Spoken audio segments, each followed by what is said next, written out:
Karen opened her front door to find Tom Rodriguez standing on her pristine welcome mat, still in his work clothes, but looking far less composed than during their morning phone call. "We need to talk," he said, his voice controlled but strained. "If this is about the pool violation, you can submit your response in writing through proper HOA channels." "Karen, stop." The firmness in his voice made her pause. "I've lived here for 3 years. I follow every rule. I keep my lawn perfect.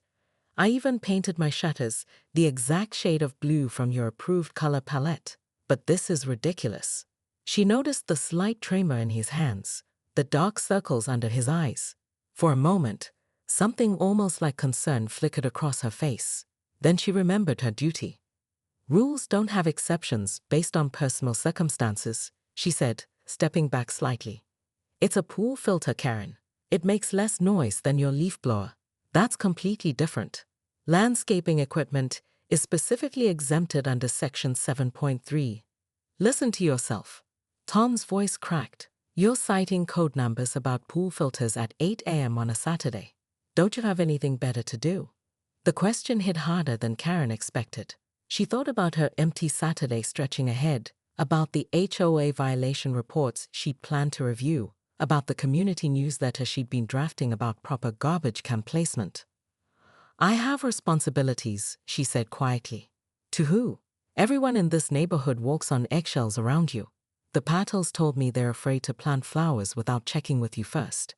Mrs. Chen hasn't had her grandkids visit in months because you complained about their bicycles on the sidewalk." Karen's chest tightened. "I'm protecting property values. I'm maintaining standards. You're making people miserable." Tom stepped closer, and she could see the exhaustion in his eyes. "I work 60-hour weeks. My morning swim is the only thing that keeps me sane. And you want to destroy that over 47 minutes?" For a moment, Karen saw herself through his eyes, a woman in her 50s, standing alone in her perfectly organized house, finding fault with a man's few minutes of peace. The image disturbed her more than she wanted to admit. But then she thought about chaos, about what happened when rules broke down, when standards slipped. She'd moved to this community specifically because it was ordered, predictable, safe. "I'll review your case personally," she said, her voice softer than before. "But I can't promise anything." Tom studied her face, and for a moment she thought he might thank her. Instead, he shook his head. "You know what? Keep your review. I'll fix your timer problem." He turned and walked away, leaving Karen standing in her doorway with an odd feeling in her stomach, like she'd won something she didn't actually want. That evening, she found herself checking the community Facebook page, something she rarely did outside of official business. Tom had posted a simple message. "Thanks to everyone who's reached out about the pool situation. Don't worry, I'm handling it." The comments below made Karen's blood run cold. Neighbors she'd known for years were talking about her like she was the neighborhood villain.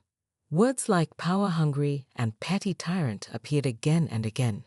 By 11 p.m., she was pacing her living room, phone in hand, drafting and deleting text messages to Tom. Maybe they could work something out.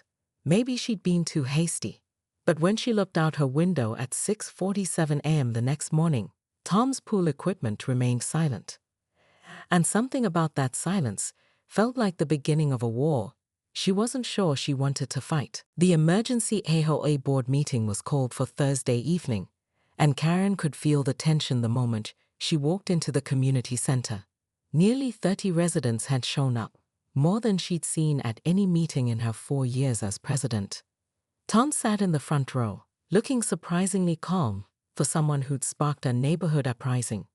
Behind him, the community was clearly divided, one side furious about the morning noise, the other side apparently fed up with what they were calling Karen's rule reign. "Let's address the immediate issue," said board member Patricia Williams, shooting Karen a meaningful look. "The industrial pool equipment at 1251 Maple Ridge Drive. The equipment is fully compliant with HOA regulations," Tom said, standing up. "I have the specifications here, along with the exact timeline requirements that were communicated to me by Mrs. Whitmore." He handed Patricia a folder thick with documentation. Karen realized with growing dread that he prepared for this moment meticulously. The real issue, Tom continued, isn't my pool equipment. It's the selective enforcement of rules that's been happening in this community. Murmurs rippled through the crowd. Karen felt her face flush. I've compiled a list of current HOA violations that have been ignored, excused, or selectively enforced over the past year. Tom pulled out another folder. Mrs. Whitmore's own landscaping exceeds the height restrictions by 4 inches. The Henderson's fence paint doesn't match the approved color palette. 3 houses have basketball hoops that violate the recreational equipment guidelines. That's enough, Karen said, standing up. No, it's not. The voice came from the back of the room. Mrs. Chen stepped forward, her usually quiet demeanor replaced by steely determination. My granddaughter asked me why the mean lady doesn't want children to play outside. I didn't know how to answer that. I never said children couldn't play. You cited us for sidewalk chalk, washable chalk that disappeared with the first rain. Other voices joined in, story after story of over-enforcement, of lives made smaller by rules that seemed to exist for their own sake. Karen listened with growing horror as she realized how she'd been perceived, not as a guardian of community standards, but as a petty tyrant who'd forgotten the difference between order and oppression. I was trying to protect everyone's investment, she said weakly when the room finally fell quiet. Karen, said Patricia gently, we need to discuss your role as board president. The words hit Karen like a physical blow. She looked around the room at faces that had once respected her, now filled with disappointment and frustration. I resign, she said quietly. The room fell silent. Even Tom looked surprised. Effective immediately. I'll submit my formal resignation tomorrow. She gathered her papers and walked toward the door, her heels clicking loudly in the sudden quiet. As she reached the exit, Tom's voice stopped her. Karen. She turned back. The pool equipment is being removed tomorrow. I've ordered a standard system. She nodded, not trusting her voice, and left. 2 weeks later, Karen was working in her garden when she heard children's laughter from the sidewalk. Mrs. Chen's granddaughter was back, along with 2 other kids, playing an elaborate game of hopscotch that sprawled across 3 concrete squares.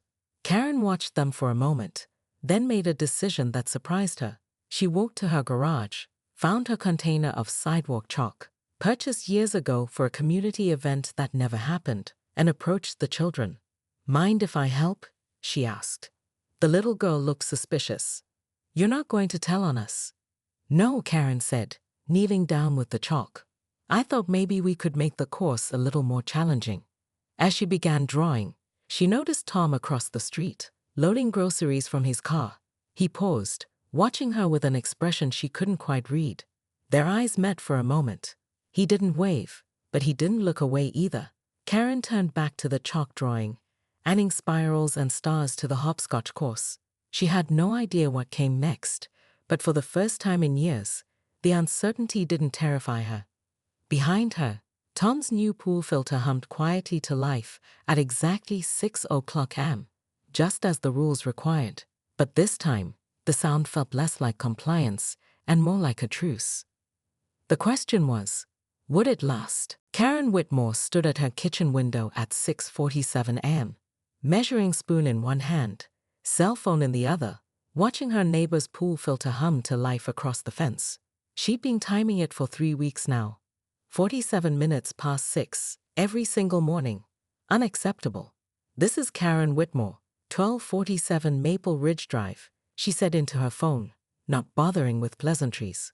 I need to file a noise complaint with the HOA. My neighbor's pool equipment is violating the community quiet hours. The sleepy voice on the other end belonged to Marcus, the property management company's weekend emergency line. Ma'am, quiet hours end at 6 am on weekdays. 47 minutes past 6, Karen interrupted, her voice sharp as her perfectly manicured nails. The equipment doesn't start until 6:47. That's a pattern of deliberate violation.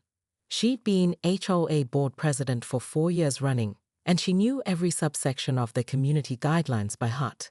Section 4.27 clearly stated that mechanical equipment operation should commence no later than 6:00 am to ensure minimal disruption.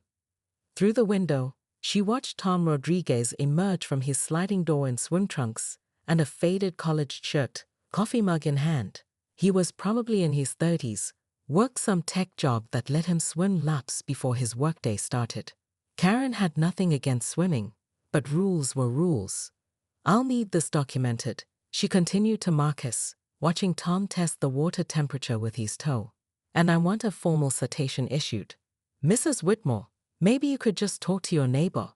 I don't just talk about HOA violations. I follow proper channels." She ended the call and immediately dialed Tom's number, which she'd obtained from the HOA directory for official business purposes. Tom answered on the third ring, sounding slightly winded. "Hello? This is Karen Whitmore from the HOA board. I'm calling to inform you that your pool equipment is starting 47 minutes late each morning, which constitutes a violation of our noise ordinances." There was a pause. "I'm sorry, what?" "Your filter system. It should start at 6 a.m. sharp, not 6:47. You're disrupting the morning quiet period with your delayed operation." "Wait, you're saying my pool is too early or too late? I'm confused." Karen's grip tightened on the phone. "You're confusing the issue. The equipment runs during unauthorized hours. I need you to adjust your timer immediately." "Karen, right. Look, I run it on a timer to save energy costs. The system cycles when rates are lower. That's not my concern. HOA guidelines supersede your personal convenience." She watched him through the window, running his hand through his dark hair. "You have 48 hours to correct this, or I'll be forced to escalate to formal violation proceedings." "This is insane. It's a pool filter, not a construction site. Rules exist for everyone's benefit, Mr. Rodriguez. Good day." As she hung up, Karen felt the familiar satisfaction of a job well done. Order maintained, standards upheld. She had no way of knowing that Tom Rodriguez had just finished a brutal month of double shifts, that his morning swim was the only thing keeping his stress levels manageable, or that her call would be the small push that sent his frustration over the edge.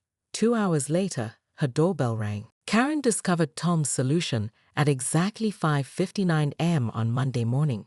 She'd been lying awake since 5:30, listening for the familiar hum of his pool filter, when a different sound shattered the morning quiet, a deep, mechanical grinding that seemed to shake her bedroom windows. She rushed to her kitchen window and stared in disbelief. Tom had installed a massive industrial-grade pool cleaner that looked like it belonged at a water treatment facility. The thing was enormous, loud as a garbage truck, and according to her watch, it kicked on at exactly 6:00 a.m. Her phone was ringing before she could even process what she was seeing. "Karen, what the hell is that noise?"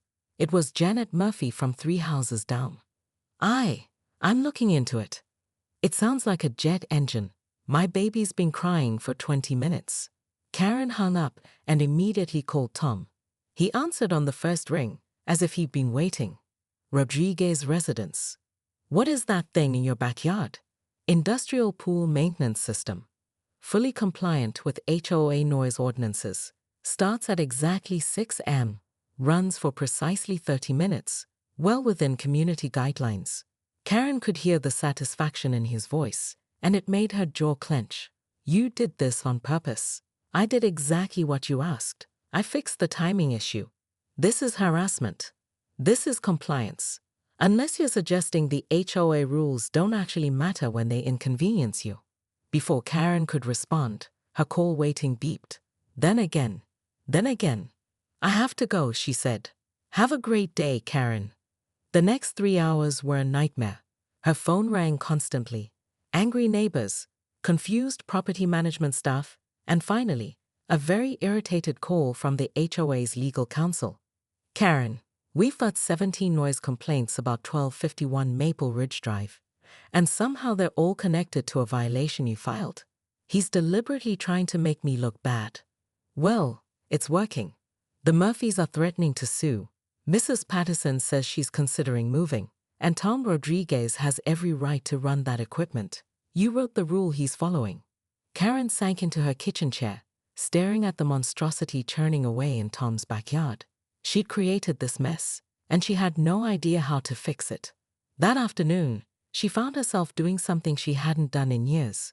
She walked around the neighborhood, really looking at it. She noticed things she'd missed while focused on violations. The way Mr. Chen's granddaughter had drawn hopscotch squares on the sidewalk in washable chalk. How the Patels had created a small meditation garden that technically violated the landscaping guidelines, but brought them obvious joy. When she reached Tom's house, she stopped. He was sitting on his back patio, laptop open, clearly working from home. The industrial cleaner sat silent beside his pool like a mechanical beast. He looked up and saw her watching. For a moment, they just stared at each other across the fence. "You win," she called out. "This isn't about winning." "Then what is it about?" He closed his laptop and walked to the fence.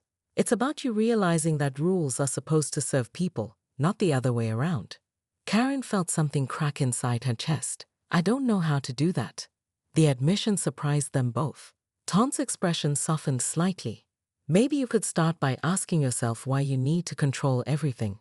That night, Karen sat in her perfect quiet house and tried to remember the last time she'd felt genuinely happy.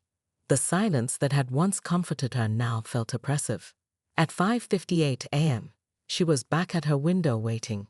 Tom's industrial cleaner roared to life right on schedule, and this time, Karen found herself smiling at the absurdity of it all.